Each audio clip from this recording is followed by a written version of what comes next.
오늘의 주제는 여러분들이 불편해하실 수 있는 징계, 권징, 또 치리에 관한 내용입니다.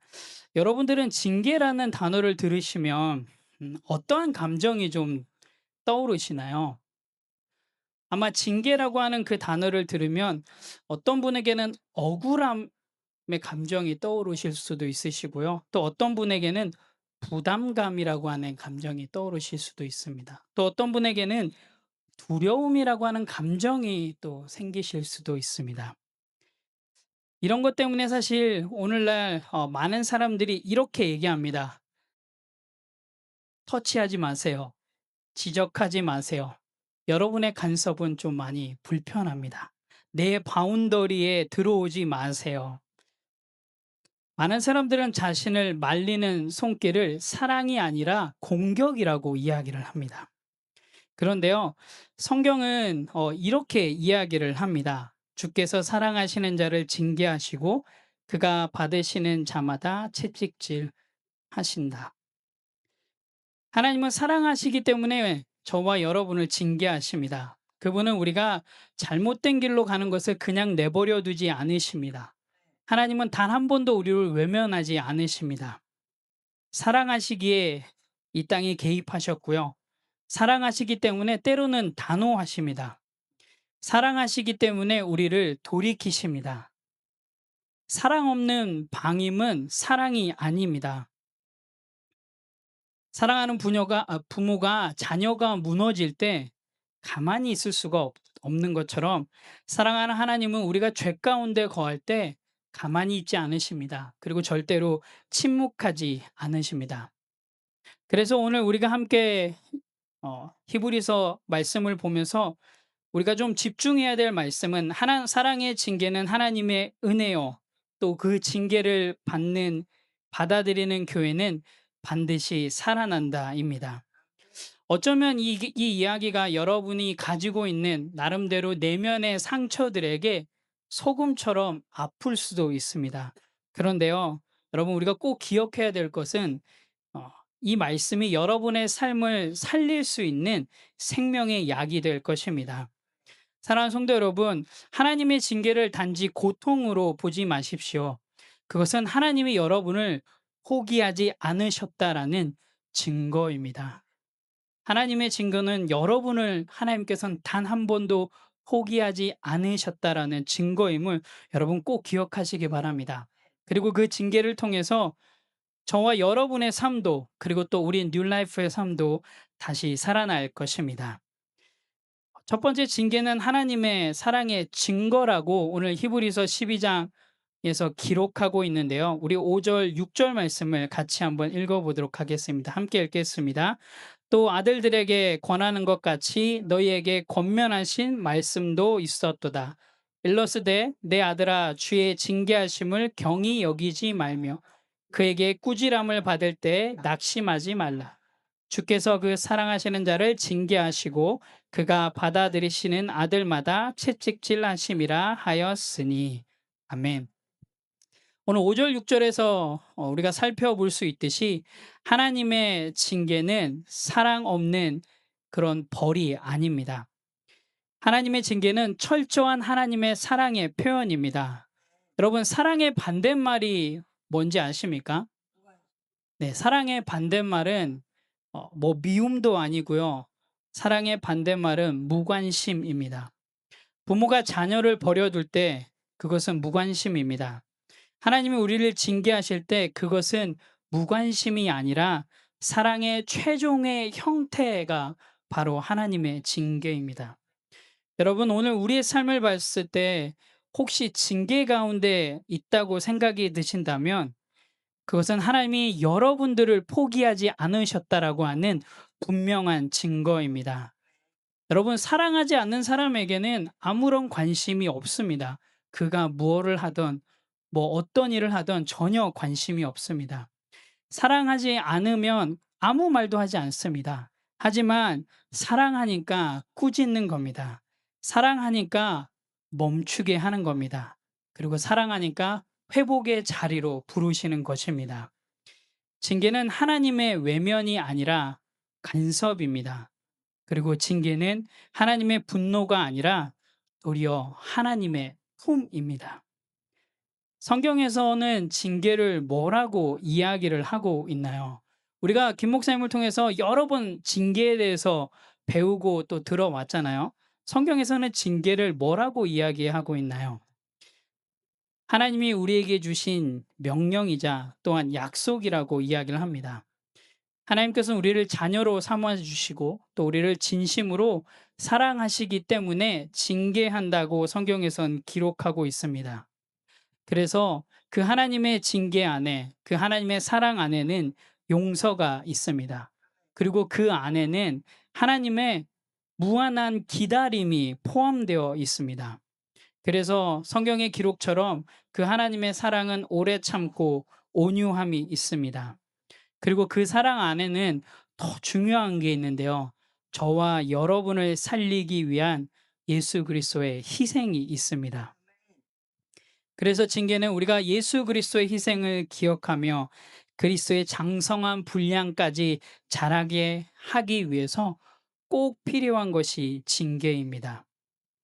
그런데 사실 오늘날 이 징계들은 어, 잘 실행되고 있지 않습니다. 한국 교회뿐만 아니라 미국 교회에서도 어 잘 실행되지 않고 있습니다. 특별히 20세기 중반부터 남침내 교회에서 이 징계들은 많이 약화되었습니다. 약화되었을 뿐만 아니라 심지어는 포기하는 모습들도 많이 보여지고 있습니다. 여기에는 좀 몇 가지 원인들이 있다고 합니다.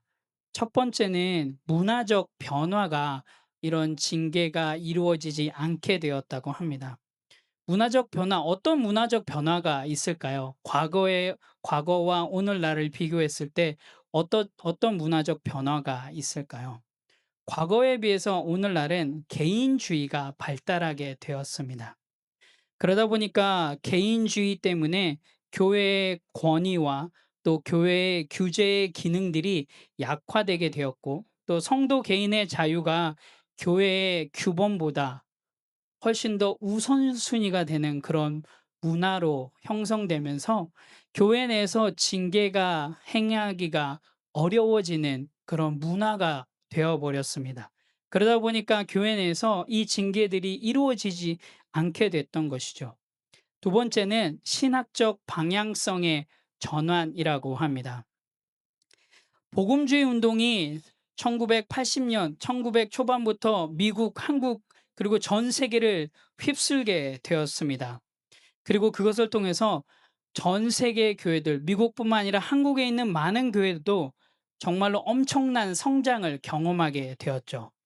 그러다 보니까 그런 성장 중심의 많은 교회 내 문화 그리고 그런 신학들이 발달하면서 사실은 내부의 권징보다 내부의 교회 내에서의 징계와 치리보다는 외부 확장을 우선시하게 되었습니다.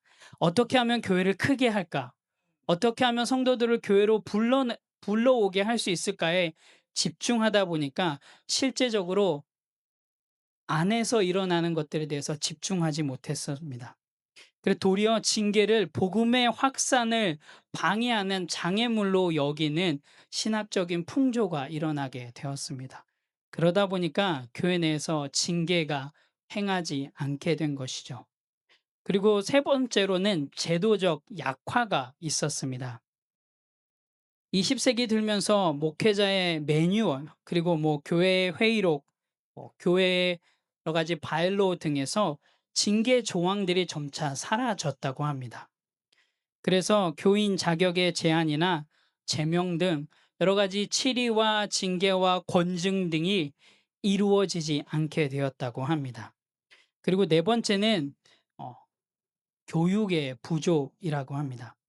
목회자와 그리고 및 교인들이 징계에 대해 성경적인 의미와 또 절차에 대한 교육들이 부족해졌습니다.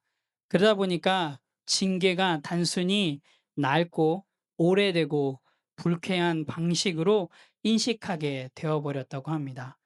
목사가 징계에 대해서 모르고 그러다 보니까 성도들에게 가르치지 않다 보니까 징계가 이루어지지 않게 되었습니다. 그러니까 많은 사람들이 이 징계는 과거에 이루어졌던 그냥 옛날 이야기처럼 이루어지게 되면서 그런 교육 부족으로 인해서 20세기 중반부터 오늘날까지 이 징계와 치리와 권징이 교회 내에서 이루어지지 않았습니다.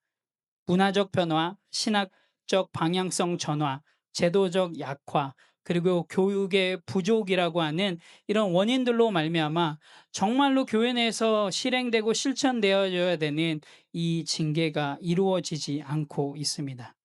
그래서 이런 징계의 부족으로 여러분 많은 문제들이 일어난 거 알고 계시나요?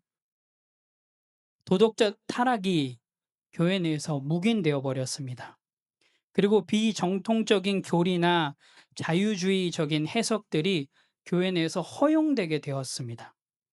그리고 더 심각한 문제는 숫자는 많아졌는데 그 많은 숫자 속에서 무늬만 그리스도인들이 더 많아졌습니다. 즉, 썬데이 크리스찬만 많아졌습니다. 그리고 지난주에 김 목사님이 이야기하셨던 것처럼 성도들끼리 서로 돌아보지 않게 되어 성도들 간의 책임감, 연대 의식이 약화되고 더 나아가서는 상실하게 되었던 것이죠. 그리고 더 심각한 문제는 성경대로 살아내지 못하는 성도들로 인해서 복음이 도리어 비판의 대상이 되고 말았습니다. 여러분, 이런 문제는 20세기 초반부터 일어난 문제가 아니라 오늘날 지금 이 순간에도 우리가 경험하고 있는 문제입니다.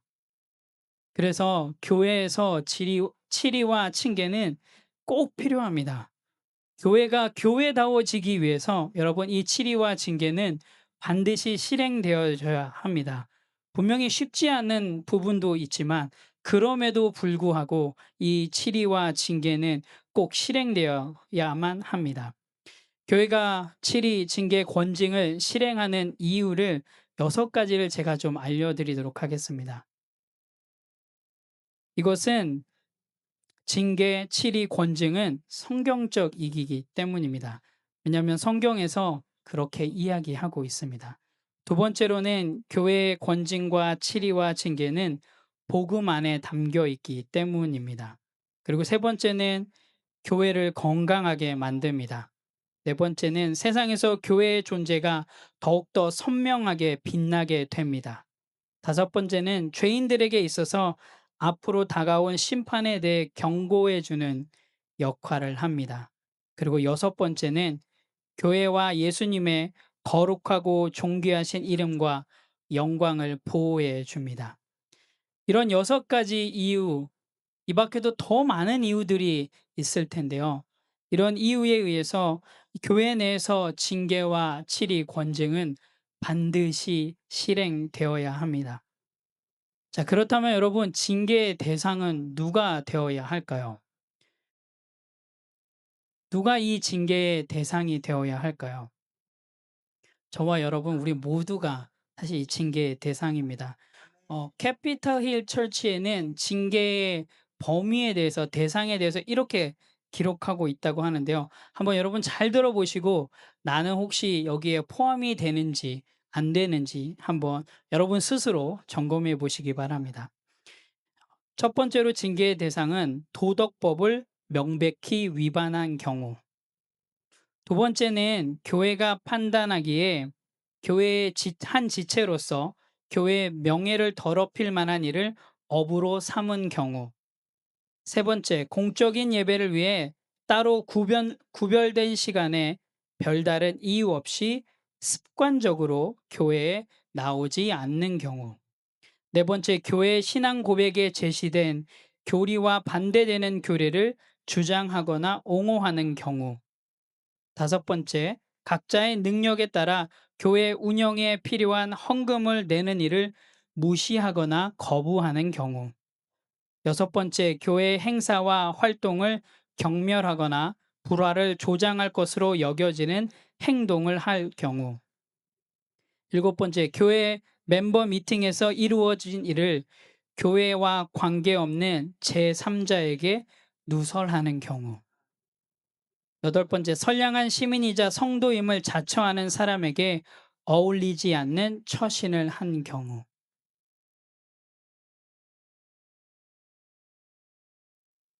여러분들은 이 8가지의 범주에서 얼마나 자유로우신가요? 나는 완전히 자유로우신 분 혹시 손 한번 들어 보시겠어요?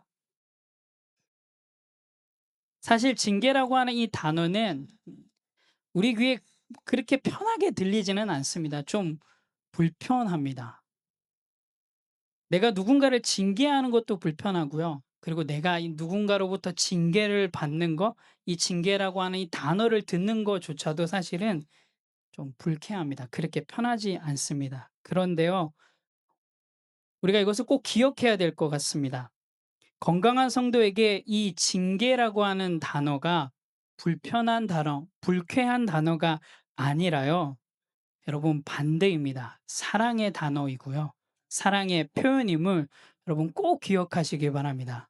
여러분 징계가 절대로 불편한 단어가 아닙니다. 사랑의 표현이고 사랑의 단어입니다. 사랑하니까 할 수 있습니다.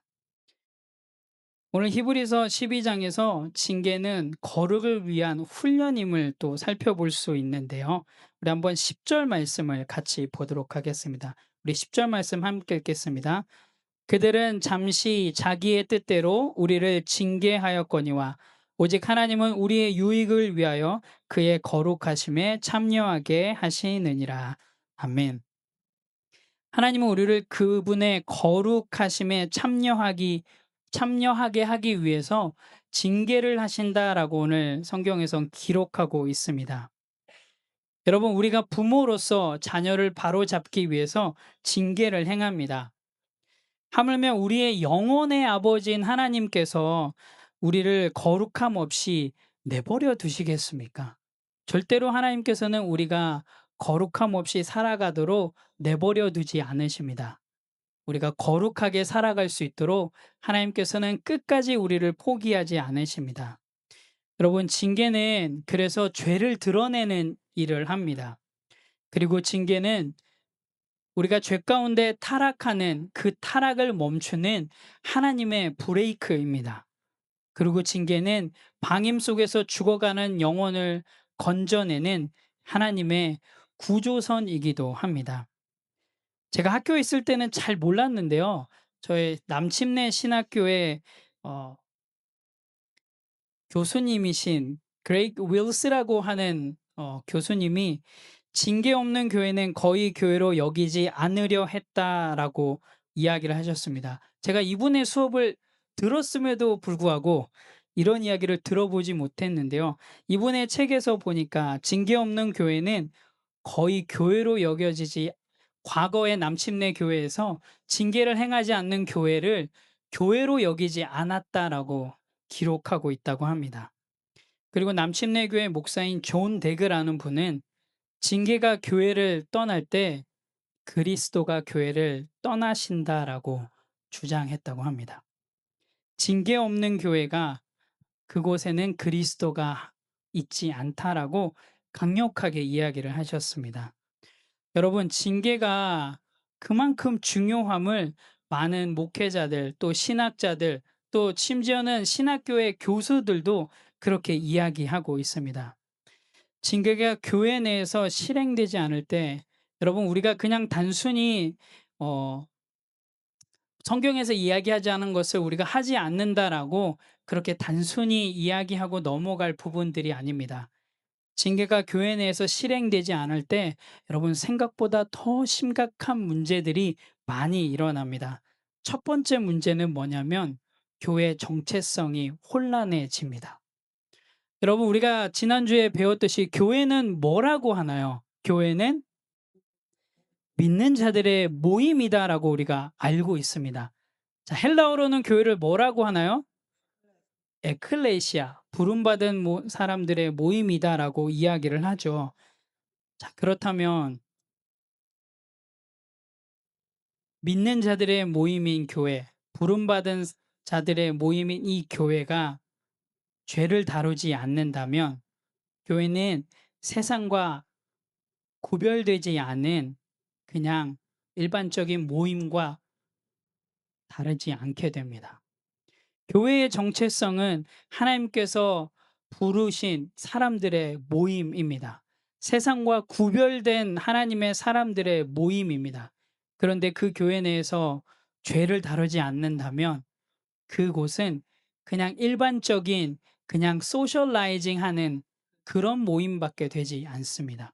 그래서 교회는 징계를 실행하지 않을 때 많은 교회들이 갖고 있는 문제들, 그냥 하나의 소셜라이징 하는 공간으로밖에 되지 않습니다. 두 번째는 도덕적 타락이 이루어집니다. 징계가 없는 곳에는 죄가 덩어리처럼 커지고, 그리고 더 나아가서는 공동체에 영향을 끼치게 됩니다. 아마 여러분들이 경험도 하셨을 텐데요. 아주 자그마한 사건들이 이 교회의 우리 뉴라이프 지체들 한 명을 통해서, 혹여나 누군가의 관계에서 일어난 그런 문제들을 통해서 모든 사람들이 힘들어했던 경험들을 아마 교회뿐만 아니라 밖에서도 경험하셨을 텐데요. 징계를 행하지 않을 경우 이 교회가, 그리고 이 교회에 큰 영향을 주게 됩니다. 죄를 죄로 인식하지 못하게 되는 그런 도덕적 타락들이 방치되게 되는 그런 일들이 생기게 됩니다. 세 번째로는 복음의 설득력이 소멸하게 되는데요. 교회가 죄를 그냥 덮는다면, 그냥 좋은 게 좋은 것이지라고 교회가 죄를 덮는다면 사람들은 아마 이렇게 얘기할 것입니다. 야, 교회도 저렇게 타협하나 보는구나. 교회도 저렇게 타협하나 보다라고 생각합니다. 여러분, 혹여나 누군가가 이런 생각을 하게 되거나 말을 하지 않는다 할지라도 이런 생각을 하게 된다면 이것은 결국 복음의 설득력이 떨어지게 됩니다. 그리고 더 나아가서는 세상은 교회를 비판하게 됩니다. 너네나 잘하라고. 징계를 행하지 않으면 교회의 존재의 의미가 없어지게 됩니다. 교회는 복음을 전하는 곳인데, 그리스도의 사랑을 전하고 하나님의 그 말씀을 전하는 곳인데, 징계가 행하지 않으면 그 전하는 복음이 아무런 영향력을 발휘할 수 없게 됩니다. 도리어 세상으로부터 손가락질 당하게 됩니다. 네 번째로는 징계가 실행되지 않았을 때 영적 성장이 저해됩니다. 영적 성장이 이루어지지 않게 됩니다. 여러분, 징계가 실행되지 않으면 여러분 회개할 기회를 잃어버리게 됩니다. 징계는 우리가 회개할 수 있는 기회를 제공합니다. 그런데 징계가 행해지지 않는다? 그럼 회개할 기회를 잃어버리고요. 더 나아가서 용서와 사랑의 기회도 사라지게 됩니다. 징계를 통해서 용서할 수 있고 사랑할 수 있는 기회도 다 사그라지 사라지게 됩니다. 결국 신앙이 형식적인 수준에 머물게 됩니다. 그리고 영적 성장과 변화는 일어나지 않게 됩니다. 교회를 10년 다니건 20년 다니건 30년 다니건 40년 다니건 그 교회 내에서 이런 징계가 이루어지지 않을 때, 회개의 기회가 주어지지 않고 또한 용서와 사랑의 기회가 주어지지 않는다면 그 횟수와 연수와 상관없이 그곳에는 여전히 어린아이와 같은 신앙의 그리스도인들이 있을 수밖에 없습니다. 이런 이유에 의해서 이런 문제들을 야기하고 있기 때문에 교회에서 징계는 반드시 실행되어야 합니다. 우리는 이런 중요한 징계를 실행해야 합니다. 여러분, 징계를 어떻게 실행해야 될까요? 즉각적으로 실행을 해야 될까요? Just do it 해야지 될까요? 어떻게 우리는 이 징계를 실행해야지 될까요? 여러분, 징계를 실행하기 위해서 선 조건들이 좀 있습니다. 목사님도 아마 얘기하셨는데요. 징계를 실행하기 위해서 전제돼야지 될 조건들이 있는데요. 그게 뭐냐면 멤버십에 대한 교육과 이해입니다. 멤버십에 대한 교육과 이해가 없다면, 그리고 성경적인 징계가 무엇인지에 대한 교육과 이해가 없다면, 사실 이 중요한 징계가 성경적으로 실행되기가 어렵습니다. 그래서 여러분들이 이런 멤버십에 대한 교육과 이해, 또 성경적인 징계가 무엇인지 우리가 함께 배우고 또 함께 행해야지 됩니다. 그래서 이런 징계는 누가 해야지 될까요? 목회자만 해야지 될까요? 여러분도 하셔야지 됩니다. 성경적 징계가 무엇인지, 성경적인 멤버십이 무엇인지, 성경적인 징계가 무엇인지에 대해서 여러분들 공부하셔야지 되고요. 배워서 이해하셔야지 합니다. 그래서 여러분들이 이것을 알고 여러분들이 이것을 실행함을 통해서 그렇게 살아내지 못하고 있는 여러분들의 지체에게 여러분 이야기하셔야지 됩니다. 그분들에게 회개할 수 있는 기회를 여러분 주셔야지 됩니다. 그리고 여러분들에게도 그들을 용서할 수 있고 사랑할 수 있는 기회를 줄 수 있어야 됩니다. 우리 모두가 이것을 이해하고 알고 행할 수 있어야지 됩니다. 목회자 혼자 하는 게 아니라 우리 교회 전체가 함께 이것을 알고 실행할 수 있어야 됩니다. 오늘 뭐 징계를 통해서 징계 때문에 생겼던 여러 가지 문제들에서 함께 나눴는데요. 이게 그냥 단순히 목회자들만 고민해야 될 문제가 아니라 우리 모두가 함께 고민해야 되고 우리 모두가 함께 풀어내야 그런 겁니다. 그런데 사실 우리는 이걸 알고 있는데 핑곗거리들을 좀 만듭니다. 그렇지 않나요, 여러분? 많은 교회들이 징계, 그거 좋은 거 너무 다 알아. 성경에서 이야기하고 있는 거 나도 다 알아. 그런데 현실적으로는 좀 어려워라고 핑곗거리를 대는데요. 특별히 한국 이민교회에서 되고 있는 핑계들을 제가 좀 이야기를 나누려고 합니다. 한국 교회가 한국에 있는 이 미국에 있는 한국 교회들이 가지고 있는 첫 번째 핑계는 한국 교회는 관계 중심의 문화 때문에 그래라고 이야기를 합니다. 여러분 한번 생각해 보십시오. 여러분의 우리 교회에서 누군가가 징계를 받아야지 됩니다. 치리를 받아야지 됩니다. 그런데 그 당사자가 여러분의 가족이에요. 그렇다 그러면 사실 그 죄를 공동체적으로 다루는 일이 감정적으로 상당히 부담으로 느껴집니다. 그리고 더 나아가서는 내부 분열로 이어질 수 있을 것 같다라는 불안감 때문에 실제로 징계를 실행하지 못하거나 유보하거나 침묵하는 경우가 많습니다. 특별히 한국 문화에서 이 가족이라 하는 건 좀 큰 의미를 갖고 있잖아요. 여러분 제가 한번 질문을 한번 드려볼게요. 여러분 한번 생각해 보시기 바랍니다. 여러분 가족 중에 누군가가 법을 어기지 않는 선에서 아주 효과적으로 자신의 고객의 돈을 가로채고 난 뒤 고의적으로 파산 신청을 해 고객들에게 고소를 당했습니다. 그런데 그는 회계한다고 말은 하지만 고객에게 돈을 돌려주려 하는 데는 별로 관심이 없습니다. 자, 가족, 이런 여러분의 가족을 여러분들은 어떻게 하실 건가요? 혹은 여러분의 남편이, 여러분의 아내가, 여러분의 자녀가, 여러분의 형제 자매가 이런 일을 한다고 했을 때 여러분들은 어떻게 행하실 건가요? 한국 교회들이 이런 문제, 이런 관계 중심의 문화 때문에 징계를 꺼려하기 시작을 했습니다. 그런데 우리는 그럼에도 불구하고 징계를 실행해야 합니다. 내 가족이니까. 내가 사랑하는 가족이니까 더 할 수 있어야지 됩니다. 분명히 아픕니다. 분명히 힘듭니다. 아마도 저에게도 이런 상황이 된다면 쉽지 않겠지만 해야 되리라고 믿습니다. 여러분들도 이제 핑계 대지 마십시오. 관계 중심의 문화 때문에 징계가 이루어지지 않아야 된다? 핑계 대면 안 됩니다. 두 번째, 이민교에서 핑계 대고 있는 것은 체면 문화와 수치 문화입니다.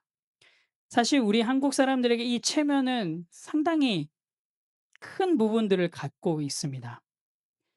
그래서 체면 때문에 그리고 내가 수치 때문에 교회를 떠나거나 또한 사회적으로 매장당할 수 있다라고 생각을 하고 교회를 비정하고 융통성 없는 곳이라고 인상을 줄 수도 있을 거라고 생각을 하고 징계를 실행하지 않습니다.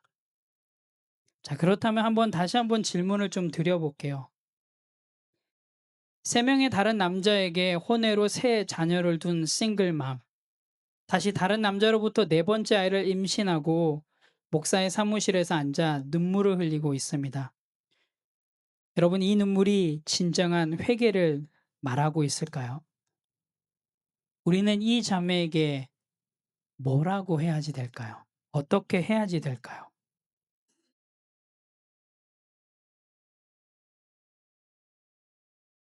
체면 때문에 혹여나 이 수치가 드러나면 사회적으로 매장당할까 봐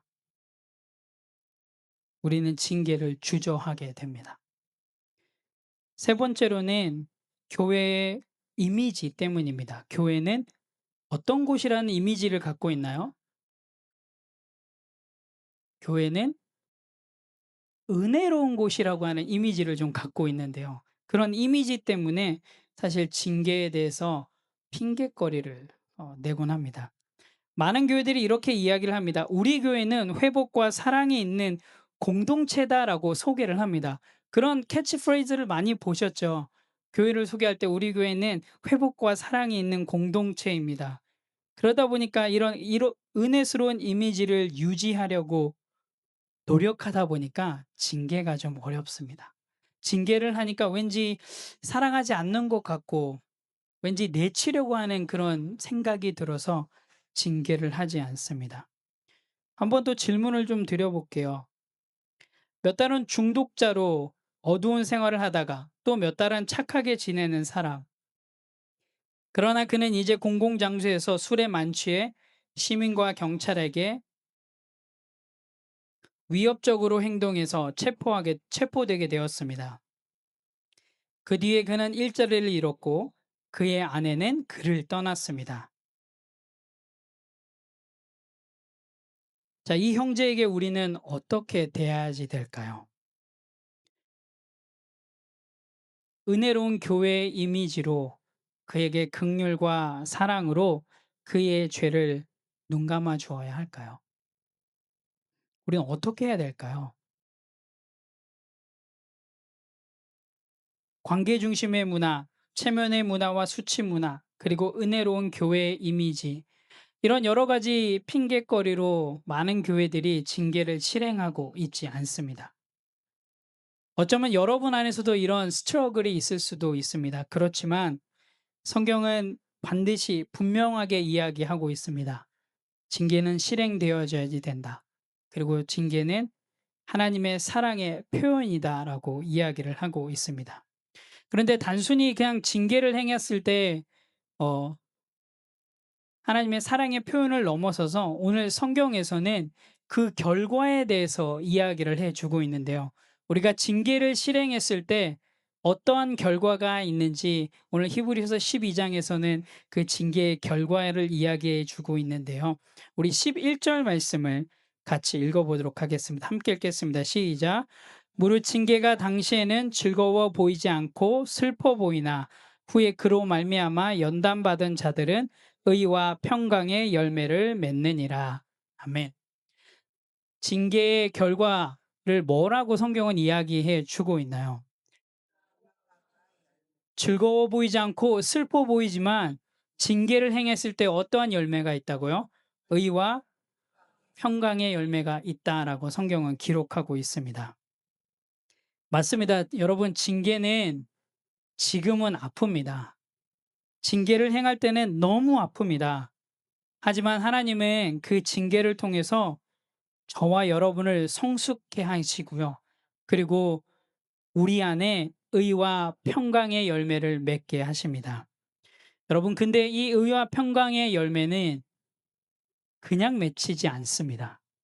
그냥 어느 날 있다 보니까 어느 순간에 이 열매가 맺혀지지 않습니다. 회복을 선택한 사람, 인내하며 말씀을 붙든 사람, 눈물로 씨를 뿌린 사람에게 주시는 하나님의 약속입니다. 사랑하는 성도 여러분, 징계는 하나님이 우리를 사랑하신다라고 하는 확실한 증거입니다. 여러분, 징계의 목적이 무엇이라고요? 징계의 목적이 무엇이라고요? 다시 돌아오게 하는 게 징계의 목적입니다. 내치려고 하는 게 아니라 다시 돌아오게 하는 게 징계의 목적입니다. 징계는 하나님께서 원하시는 거룩을 향한 훈련이기도 합니다. 여러분, 훈련이기에 어렵지만, 힘들지만, 고통스럽지만 우리가 견뎌내야지 됩니다. 왜냐고요? 훈련이잖아요. 그리고 이 징계를 견디는 자에게 오늘 성경에서 이야기해 주고 있듯이 의와 평강의 열매가 있습니다. 그러기에 오늘 우리는 이렇게 고백할 수 있어야지 됩니다. 우리 함께 한번 고백해 볼까요? 하나님, 다시 해볼게요. 하나님, 징계 속에서도 주의 사랑을 믿습니다. 징계를 통해 다시 살아나겠습니다. 징계를 두려워하지 않고 붙들고 인내하겠습니다. 우리 교회가 사랑의 징계를 받아들이는 건강한 공동체가 되게 하소서. 여러분, 이렇게 고백하시기 바랍니다. 징계 속에서도 주의 사랑을 믿겠습니다. 징계를 통해 다시 살아나겠습니다. 징계를 두려워하지 않고 붙들고 인내하겠습니다. 우리 뉴라이프가 사랑의 징계를 받아들이는 건강한 공동체가 되길 원합니다. 여러분, 이 고백으로 살아내십시오. 저는 우리 뉴라이프 공동체에 이런 징계가 있기를 원합니다. 상처를 주는 징계가 아니라 성도를 살리는 징계, 억압하는 징계가 아니라 성도를 회복시키는 징계, 외면하는 공동체가 아니라 서로 돌아보고 붙드는 공동체가 되기를 원합니다. 사랑하는 징계는 교회를 성경적으로 건강하게 살릴 것입니다. 그리고 그 징계를 통해서 거룩한 건강한 성도로 세워질 것입니다. 징계를 견디는 자에게는 하나님께서는 의와 평강의 열매를 거두게 해 주실 것입니다. 그 징계 앞에 엎드리는 교회, 우리 뉴라이프가 성경적인 징계를 통해서 지금보다 더욱더 건강해지는, 성경에서 이야기하는 대로 실행하고 실천하며 나아가는 그런 주님의 건강한 공동체가 되시기를 주님의 이름으로 축원합니다. 네, 기도하겠습니다.